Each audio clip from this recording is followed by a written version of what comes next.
तो चलिए आज एक बहुत ही पावरफुल डिवोशनल सॉन्ग के लेयर्स को समझते हैं और ये जानने की कोशिश करते हैं कि ये हमारे दिलों में इतनी गहराई तक क्यों उतर जाता है। सब कुछ इसी एक आवाज से शुरू होता है, हर हर महादेव। ये सिर्फ एक नारा नहीं है, ये तो सदियों की भक्ति की एक गूंज है।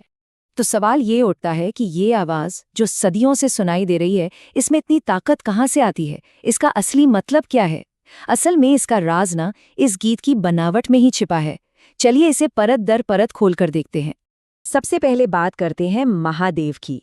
ये नाम भगवान शिव के लिए है और इसका मतलब है महान देवता, मतलब अ गॉड अबव ऑल गॉड्स। और इस गीत की नींव क्या है? बहुत ही सिंपल, बार बार दोहराए जाने वाले मंत्र, हर हर महादेव, शिव शंभू। ये रेपिटेशन, ये दोहराव एक तरह का मेडिटेटिव स्टेट बना देता है जो सुनने वाले को अपने साथ बहा ले जाता है। अब यहाँ से चीजें और भी इंटरेस्टिंग हो जाती हैं। ये गाना असल में 3 अलग अलग लिरिकल लेयर्स या कह लीजिए परतों से मिलकर बना है। और कमाल की बात यह है कि हर परत का एक अपना बहुत खास मकसद है। तो हम क्या करने वाले हैं? सबसे पहले हम देखेंगे इसके फाउंडेशनल चांट्स को, फिर हम उन प्राचीन संस्कृत श्लोकों को समझेंगे जो शिव की एक कॉस्मिक पिक्चर बनाते हैं, और आखिर में हम उस पर्सनल अपील तक पहुंचेंगे जो हिंदी लिरिक्स में की गई है। तो चलिए शुरू करते हैं पहले हिस्से से। ये है संस्कृत श्लोक जो भगवान शिव की एक प्राचीन तस्वीर हमारे सामने रखते हैं। और सबसे पहले वो श्लोक आता है जो उनके रूप और उनकी करुणा दोनों को एक साथ दिखाता है। कर्पूर गौरम करुणावतारम। ये एक बहुत ही मशहूर स्तुति है ना? ये सिर्फ शब्द नहीं है, ये तो शब्दों से बनाई गई एक जीती जागती तस्वीर है। चलिए इसे थोड़ा ब्रेक डाउन करते हैं। देखिए, कर्पूर गौरम यानी कपूर की तरह सफेद, बिल्कुल शुद्ध। करुणावतारम मतलब करुणा की ही अवतार। संसार सारम यानी इस पूरे एग्जिस्टेंस का, इस पूरी दुनिया का सार। और भुजेंद्रहारम जिनके गले में सर्पों के राजा का हार है। तो सोचिए, ये श्लोक एक ऐसे ईश्वर की बात कर रहा है जो एक ही समय में शुद्ध भी है, दयालु भी है और इस पूरे ब्रह्मांड का केंद्र भी। लेकिन कहानी यहीं खत्म नहीं होती।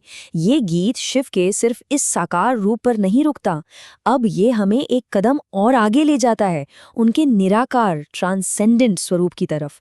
एक ऐसा रूप जो हमारी कल्पना और समझ से भी परे है। नमः शमीशाना निर्वाण रूपम। ये दूसरा श्लोक एक ऐसे ईश्वर की बात करता है जिसका कोई आकार नहीं, जो हर जगह मौजूद है, जो ऑल परवेडिंग है और जो असल में इस ब्रह्मांड की चेतना, अ कॉस्मिक कॉन्शियसनेस का ही स्वरूप है। और यहाँ एक शब्द पर ध्यान देना बहुत जरूरी है, निर्वाण। निर्वाण मतलब एक ऐसी ट्रांसेंडेंट स्टेट जहाँ कोई दुख नहीं, कोई इच्छा नहीं, कोई मैं का भाव नहीं। ये अल्टीमेट रियलिटी है, परम सत्य, और शिव उसी का प्रतीक है। तो ये श्लोक क्या बता रहा है? कि वो ईश्वर विभु व्यापकम है, यानी हर जगह है। वो निर्गुण है, जिसका कोई रूप या गुण नहीं। वो निर्विकल्पम है, यानी चॉइस या चेंज से परे, और वो हर ध्वनि का स्रोत है। मतलब पॉइंट ये है कि ईश्वर सिर्फ एक मूर्ति नहीं, बल्कि वो फैब्रिक है जिससे ये पूरा अस्तित्व बुना गया है, फॉर्मलेस, टाइमलेस, लिमिटलेस। और अब आता है इस गीत का सबसे खूबसूरत मोड़। ये हमें उन प्राचीन एब्स्ट्रैक्ट संस्कृत श्लोकों से निकालकर एक बहुत ही पर्सनल, बहुत ही सीधी सादी हिंदी पुकार तक ले आता है। जरा इन लाइनों को देखिए। हम भक्त हैं तभी तो मस्त हैं, मेरे महादेव दर्शन दे आप। इन लाइनों में वो कॉस्मिक गॉड जो पूरे ब्रह्मांड का सार है, वो अब एक पर्सनल साथी बन जाता है। एक ऐसा साथी जिसकी मौजूदगी महसूस होती है, जिसका नाम हम सुबह शाम जपते हैं और जिसके दर्शन की हम कामना करते हैं। और यही तो इस गीत का असली जादू है। देखिए कैसे ये एक तरफ उस कॉस्मिक निराकार ईश्वर की बात करता है और दूसरी तरफ उसे एक पर्सनल गॉड बना देता है। एक तरफ वो ज्ञान से परे है, दूसरी तरफ हम उसका नाम जपते हैं। एक तरफ वो निर्वाण का प्रतीक है और दूसरी तरफ हम उससे दर्शन मांग रहे हैं। ये विशाल और व्यक्तिगत का जो संगम है ना, यही इस गीत का इमोशनल कोर है। तो सवाल ये है कि ये तीनों हिस्से, ये मंत्र, ये कॉस्मिक पोएट्री और ये पर्सनल पुकार, ये सब मिलकर एक साथ काम कैसे करते हैं? ये कैसे एक इतनी गहरी भावना पैदा करते हैं? इसका जवाब छिपा है उस जाप में। हर हर महादेव का जो कांस्टेंट रिपीटिशन है, वो एक पुल की तरह है। वो हमारे मन को शांत करता है और हमें उन गहरे, विशाल संस्कृत श्लोकों के मतलब को महसूस करने के लिए तैयार करता है। ये जाप उन एब्स्ट्रैक्ट आइडियाज को इमीडिएट और एक्सेसिबल बना देता है।